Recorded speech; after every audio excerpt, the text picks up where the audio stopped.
टिकुलिया मोतीपुर से कि हमारा चाहिए बालामुआ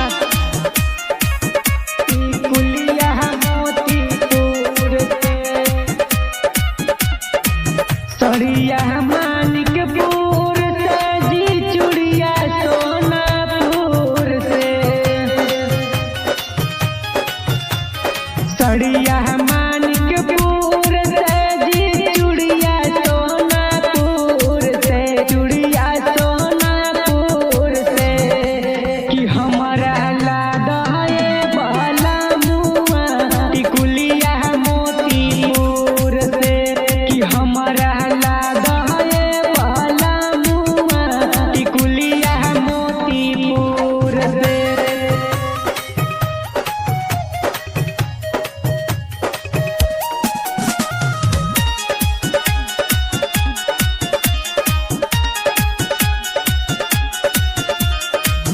पटना से बाली लई हो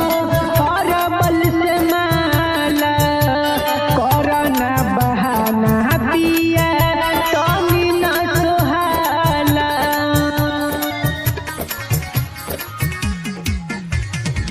पटना के बाली चाहिए अरवल के माला करना बहाना पिया तनी न सोहाला लहंगा गोरखपुर के पायल वालो दीपुर के पायल वालो दीपुर के कि हमारा चाहिए बालामुआ टिकुलिया मोतीपुर से कि हमारा लादा ये बालामुआ टिकुलिया मोतीपुर के